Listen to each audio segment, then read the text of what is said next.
بسم اللہ الرحمن الرحیم۔ میں اصغر علی تبسم ہوں۔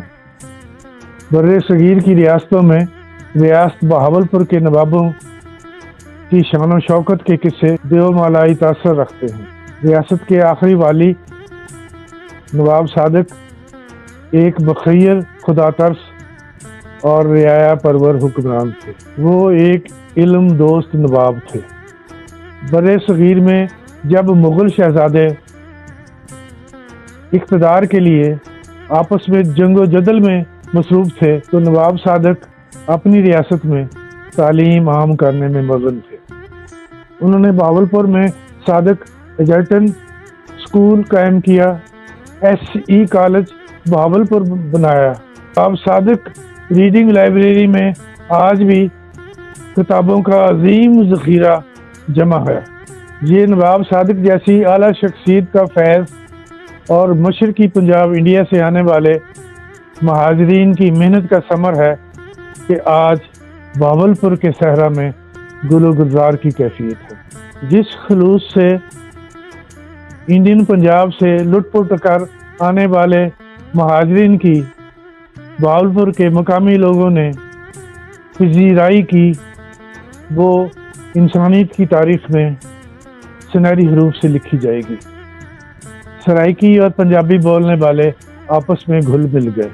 سابق ریاست بہاولپور جو اب پنجاب میں بہاولپور ڈویژن کہلاتی ہے، اضلاع رحیم یار خاں، بہاول نگر اور بہاولپور پر مشتمل ہے۔ یہاں کے سرائکی بولنے والے اور پنجابی آبادکاروں میں آپس میں شادیاں ہو چکی ہیں۔ کسی گھر میں خاتون خانہ سرائکی ہے تو گھر والا پنجابی مرد ہے، کسی گھر میں خاتون خانہ پنجابی ہے تو گھر والا سرائکی ہے۔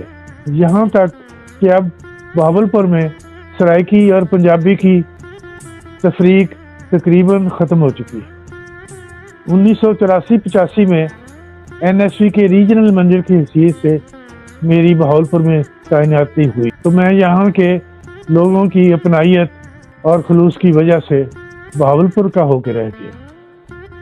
جو محبت مجھے بہاولپور کے لوگوں سے ملی وہ پنجاب میں نے کسی اور جگہ نہیں پائی۔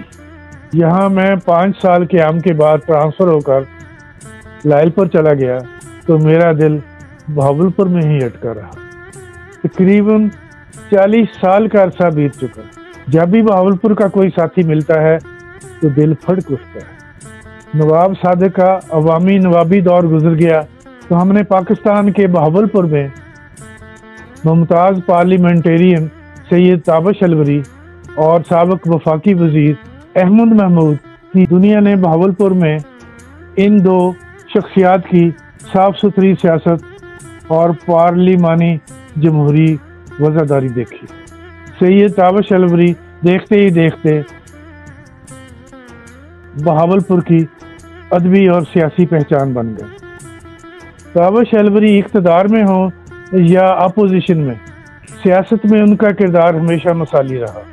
علم و ادب اور سیاست میں جب بھی بہاولپور کا ذکر آتا ہے تو فوری طور پر ذہن سے سید تابش الوری کا نام ابھرتا ہے، اور جب سید تابش الوری کا نام آئے تو ذہن میں بہاولپور آ جاتا ہے۔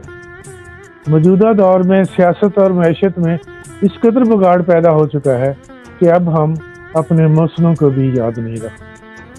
ہم نے ماضی کے رشتوں کو بھلا دیا ہے، ہمیں مستقبل کی کوئی فکر نہیں ہے۔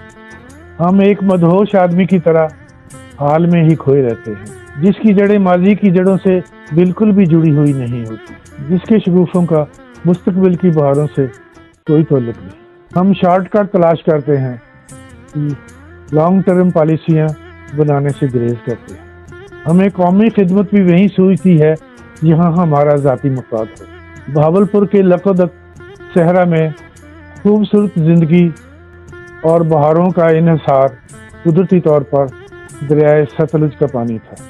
ہم نے نتائج کی پرواہ کیے بغیر دریائے ستلج کا پانی بھارت کو بیچ دیا۔ اور بہاولپور کی سرزمین کو بے آب و گیا کر دیا۔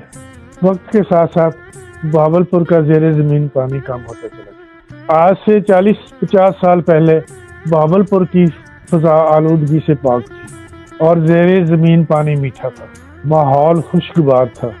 بہاولپور کی سڑکوں سے گزرتے ہوئے اسلام آباد کی سڑکوں کا احساس ہوتا تھا۔ دریائے ستلج کے خشک ہو جانے کے بعد اب بہاولپور میں سال میں صرف 1 مہینہ فضا خوشگوار ہوتی ہے، جب بھارت سے چھوڑا ہوا سیلابی ریلے کا پانی دریائے ستلج سے ہو کر گزرتا ہے۔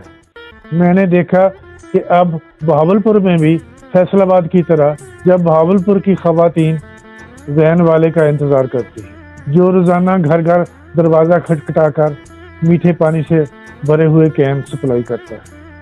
حکمرانوں نے کبھی لاڑکانہ پر خرچ کیا، کبھی لاہور پر۔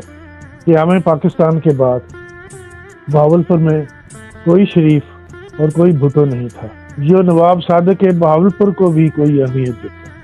بہاولپور کی تہذیب و تمدن کا امین، علم و ادب کا گل و گلزار نواب صادق منو مٹی کے نیچے سویا ہوا پاکستان کے حکمرانوں کی بے حسی اور کم نظری کا بے بسی سے نظارہ کر رہا ہوگا۔ میں پیاسا ہوں، میں صحرا ہوں، میں پیاسا ہوں، میں صحرا ہوں، میری پیاس بجھانے کون یہاں آئے گا۔ صحرا تک تو دریا چل کر آ نہیں سکتا اور شبنم کا قطرہ قطرہ میری پیاس بجھا نہیں سکتا۔